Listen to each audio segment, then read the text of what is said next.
Doubling your money involves risk, time, capital, cash flow, and dividends if utilized properly to ensure you double on your money. In this video, I'll be going over exactly how to double your money. Real estate can be the best tool in ensuring that you get a double on your money. The reason for this is because of leverage. When you buy an investment property, real estate, you're leveraging your money by 4x and you're getting returns on the actual price paid of the property, not the amount of money that you invested. So for example, if you buy a $500,000 property with $100,000, that property would either need to increase in value by 20% or would need to produce an annualized 12% return via cash flow on your money for 6 years for you to get a double. An easy way to figure out how long until you'll double your investment is through the rule of 72. The rule of 72 is a formula to determine how much you need to make on your money every single year to get a double. What you do is you take the number of 72, you divide it by your annual rate of return, and this will give you how long it will take for you to double your investment. So, for example, if you invest $50,000 and make 8% per year on that $50,000, that means it would take 9 years to double that $50,000. 72 divided by 8 equals 9. Real estate, index funds, stocks, these are all great vehicles that can be utilized when doubling your money. I'm not a professional on stocks or index funds and can't provide advice on these. However, if you were to purchase an S&P 500 index fund, which mimics the S&P 500 and historically has produced an average return of 10.26% per year, this is your ROI, then you would need to hold that for 7 years to produce a double on your money. Now, this return is on average and can be more 1 year and then less another. However, the longer you hold it, the closer you'll be to that average. This also doesn't account for the ability of compound interest reinvesting your dividends. Compound interest is basically the money you make on your money. That's confusing. Let me explain. If you have $10,000 invested and make 6% on that via dividends, that would be an amount of $600 in dividends per year. So the way compound interest works is the next year, when you make that 6% dividend again, it's now going to be off the total amount of $10,600, which would be a payout of $636. Now, I understand this doesn't seem like anything crazy, but this can build immensely the longer you hold it and let it compound. So in the same example, if that $10,000 that you invested over a 40-year period, that would amount to approximately $102,857 just by letting it compound, reinvesting the dividends, and letting it do its thing. Take that same example and add an additional $200 each month. It would jump up drastically to $496,571.62 at the end of that 40-year period. As you can see, stocks offer different benefits from real estate. Stocks offer the benefit of dividends and compound interest, while real estate offers preservation of capital, inflation protection, cash flow, as well as appreciation. Breaking down what you would need for a double in real estate and what you would need for a double on a stock is far different. Non-dividend producing stock would require the price of your stock to literally double.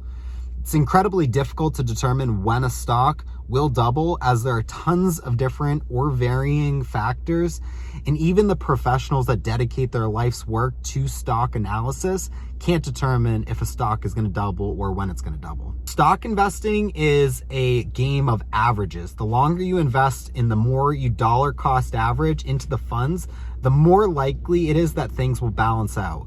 Now, this is referencing investing in the S&P 500 index fund and not referring to your YOLO bets on GameStop or other single companies. Dollar cost averaging into the S&P 500 gives you the best chance at a consistent double on your investment in 10 years' time, reinvesting your dividends when it comes to that stock investing. Maybe you have inside info on a company with a revolutionary new product coming out, not yet disclosed to the public, and it will benefit the lives of humanity? Well, if this is the case, then you might be able to get a double a lot easier than most, as you have inside information on a revolutionary, humanity-changing product. If you don't have that revolutionary, humanity-changing product information, then the S&P 500 dollar cost averaging approach might be something to consider. But once again, do your own due diligence. Real estate, in my opinion, is far more controllable when it comes to a double. I believe this because of the ability of utilizing sweat equity and forced appreciation. What's sweat equity and forced appreciation? What it is you buy a property for under market value. When you buy it for the after repair value minus any renovation costs times 0.80.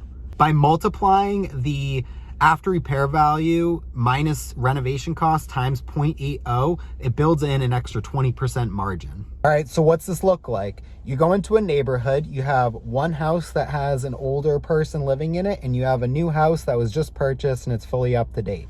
The one that has the older person in it has a bunch of deferred maintenance and a bunch of work that needs to be done. You purchase that property for the price that this property just sold for minus renovation cost times 0.80.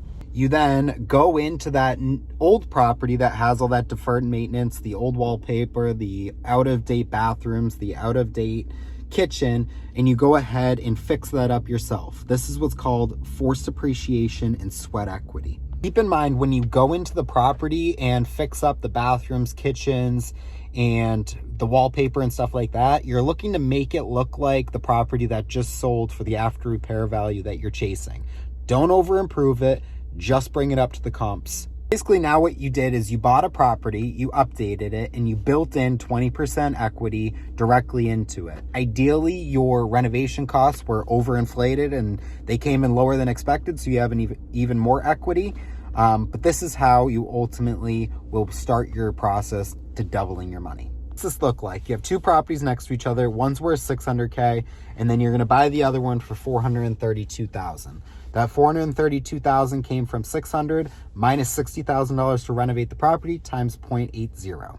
So you have a $432,000 purchase price plus $60,000 equals $492,000 for purchase plus renovation. $492,000 for purchase plus renovation leaves a down payment of 20%.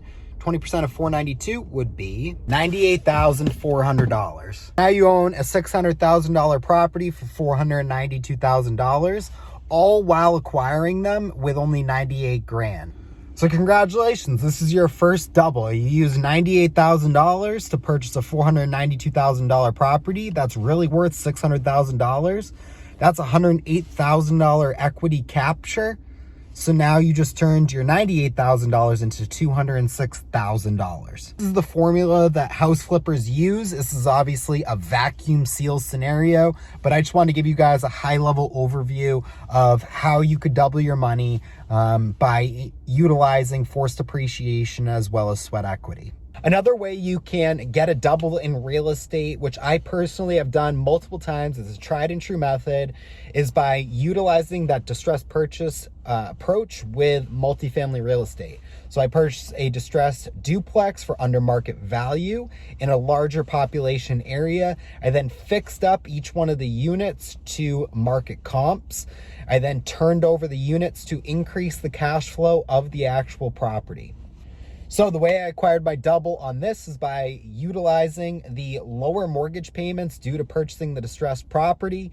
That difference between the higher rent payments from fixing up the units and getting in a new higher paying tenant, that difference is where my margin came in to get my cash on cash return. That cash on cash return is what paid me back for my initial investment, and over time, that's how I got my double. Now, I was fortunate enough with this specific property that I'm referencing that I also was able to take advantage of appreciation on the actual property due to purchasing it at a lower cost because it was distressed, and then I fixed it up, which is what gave me that forced appreciation.